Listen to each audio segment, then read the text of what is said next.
35 million Americans claim a Mayflower ancestor. The DNA says a very different number is true. You have heard the story. A little ship, a hard winter, a Thanksgiving table.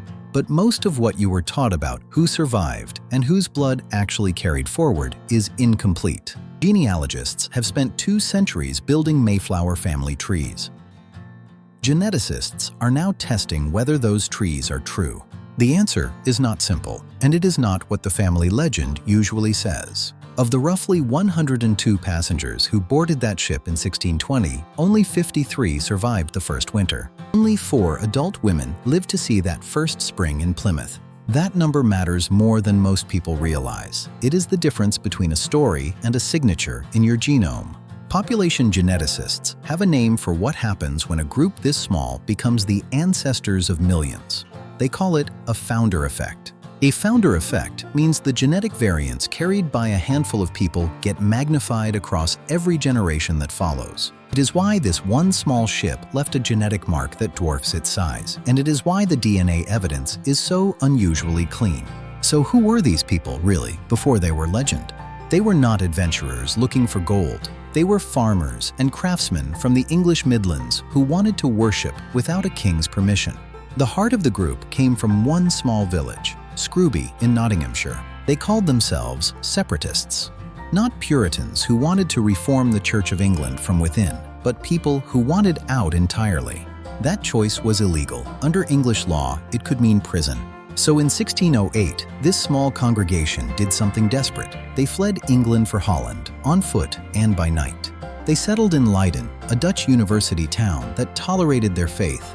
For 12 years, they built a life there. But Leiden was not the answer either. Dutch was not their language, and their children were slowly becoming Dutch, not English. So the congregation made a decision that would define the next 400 years of American genealogy. They would cross the ocean. Not everyone went. Most of the Leiden congregation stayed behind. Only a fraction were willing to risk the crossing.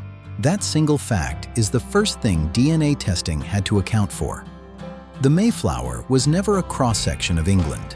It was a self-selected fragment of one congregation, a small, non-random sample of English genetics about to be dropped onto a new continent. Now here is where the actual science begins. What does population genetics really show about descent from this ship?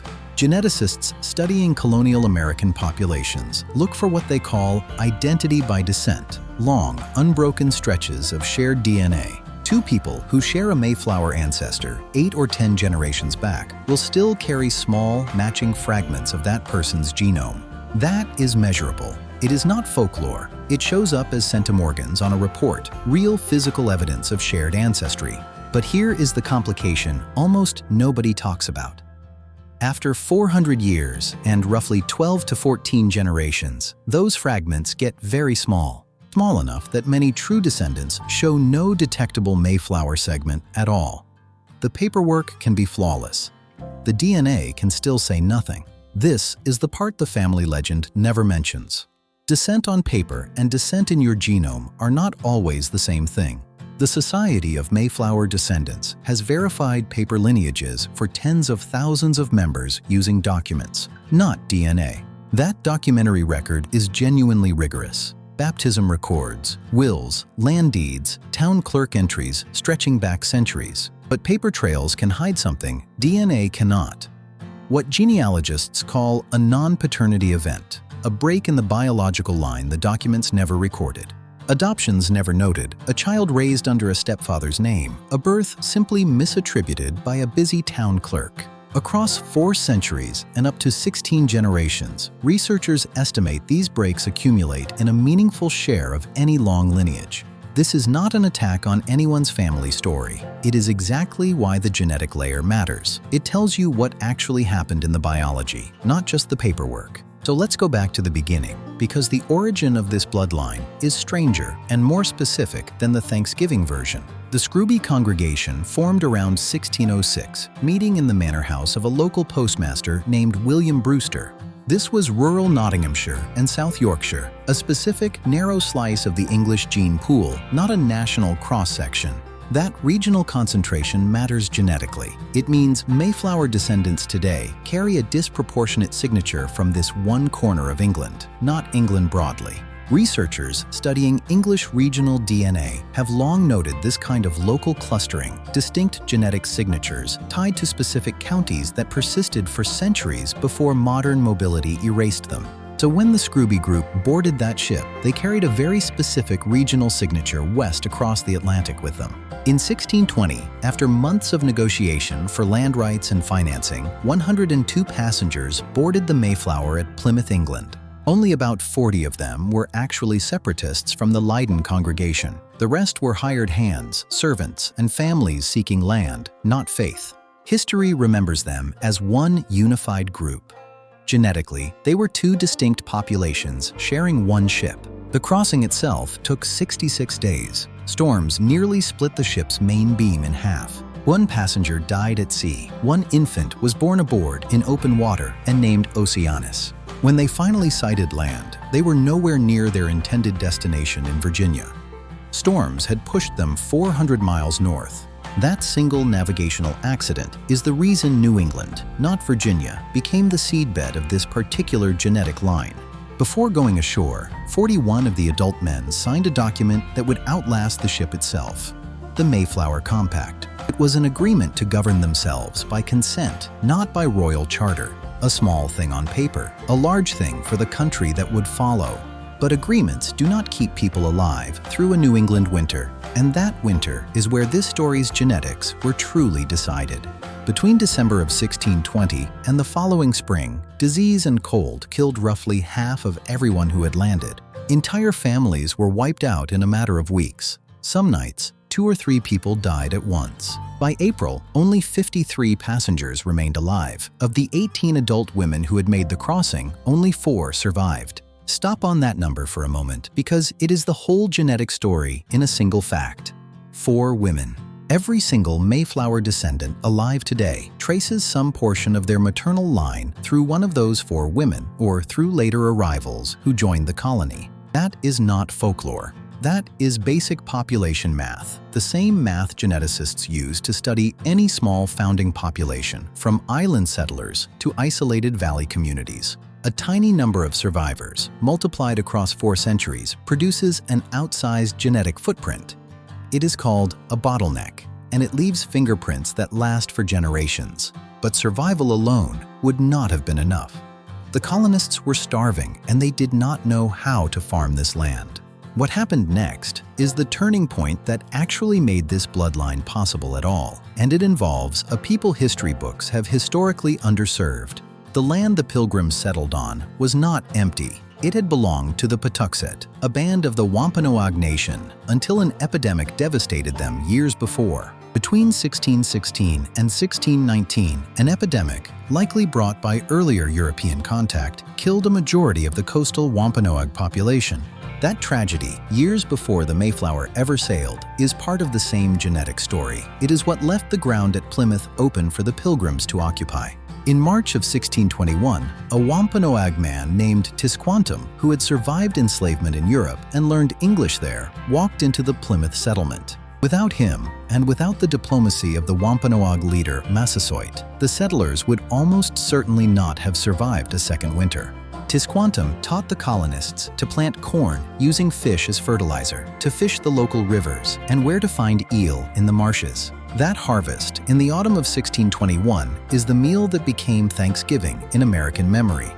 It was also, quite literally, the difference between a bloodline that continued and one that ended. This is the collision this story is actually built on. Not a peaceful founding myth, but 2 populations, one nearly erased by disease, keeping the other alive by necessity and skill. The peace treaty between Massasoit and the Plymouth colony held for over 50 years. It is one of the longest-lasting agreements in early colonial history. It did not last forever. Within 2 generations, that peace broke down completely into King Philip's War, one of the deadliest conflicts per capita in American history. That later war reshaped the genetic map of New England again, but it does not erase what happened in 1621. The debt this bloodline owes to Wampanoag knowledge is written into the historical record permanently.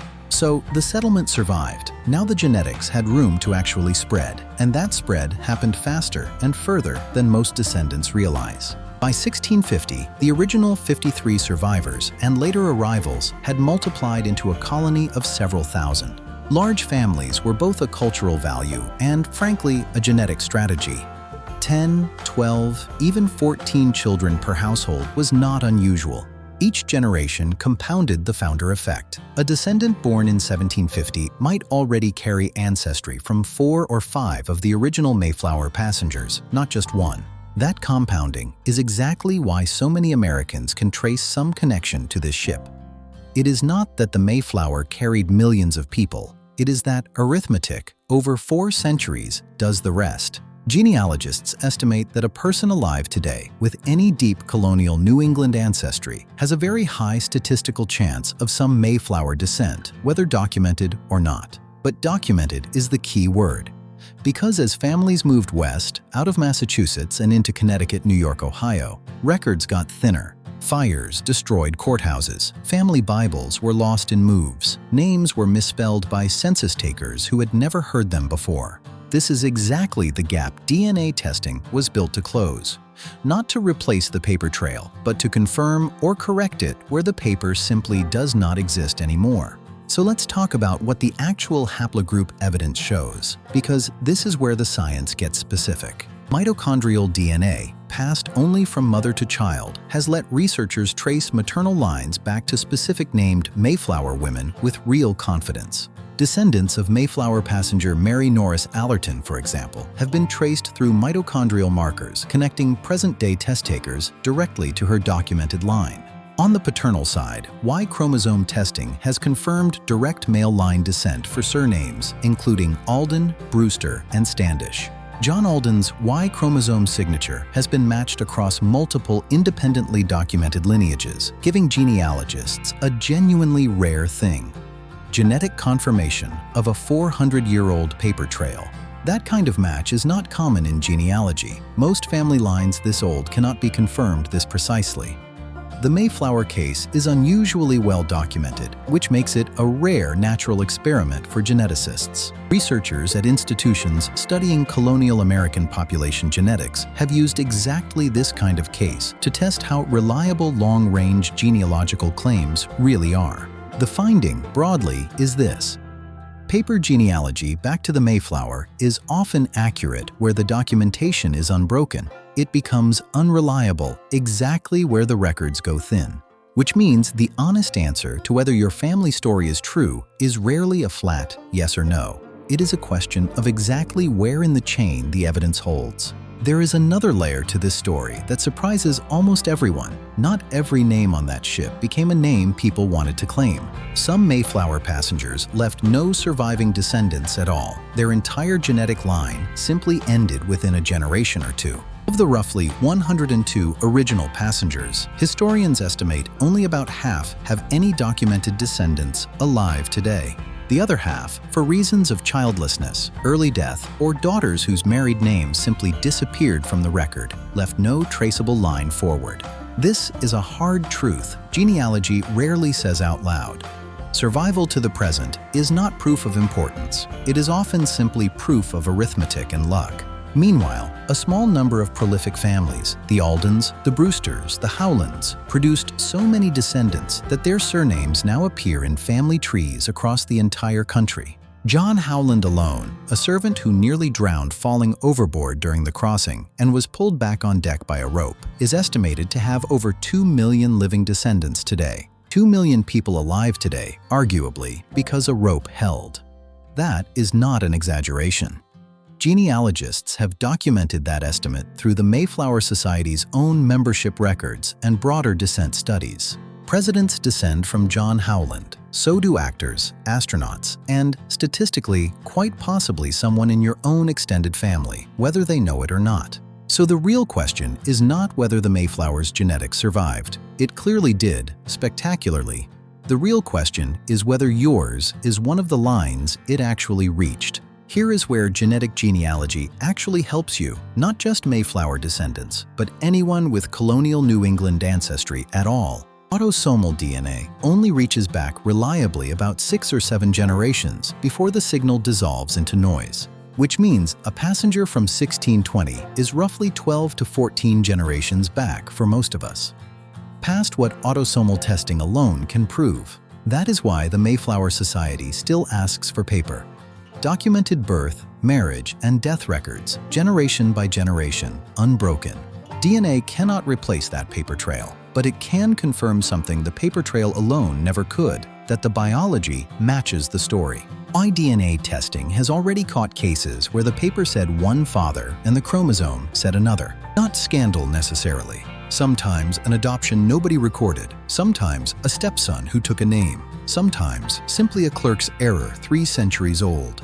The genome does not care what the parish register says. It only records what was actually passed down, cell to cell, body to body.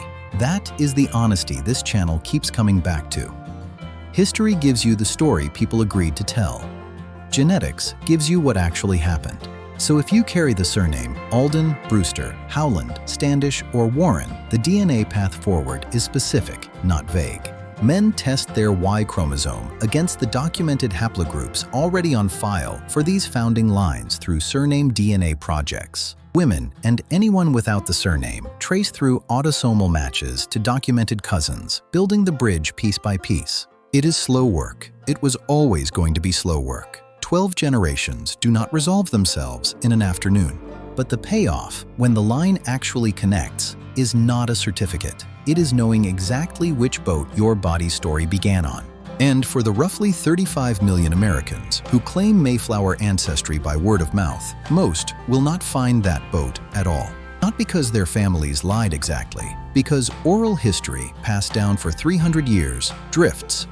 It absorbs prestige. It sheds inconvenient truths. A grandmother says her family came on the Mayflower. Her grandmother said the same. Somewhere back there, a ship became a legend instead of a fact. That is not a failure of memory. It is what memory does across 10 generations, without exception, in every family on Earth. DNA does not restore the legend. It replaces it with something smaller, stranger, and in its own way, more remarkable: the truth. Because here is what the truth actually contains.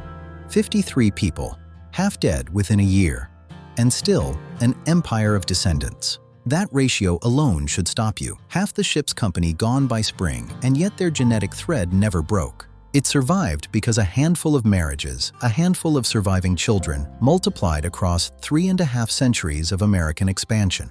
Every generation roughly doubled the number of living descendants. By the time you reach the 20th century, the math turns into millions. Population geneticists call this founder effect amplification. A small original group, given centuries and no bottleneck, becomes disproportionately represented later. It is the same mathematics that explains why so many Icelanders share ancestry with a handful of Viking settlers, or Quebecers with a few hundred French colonists. Small founding populations, isolated for generations, leave a genetic footprint far larger than their original numbers ever suggested.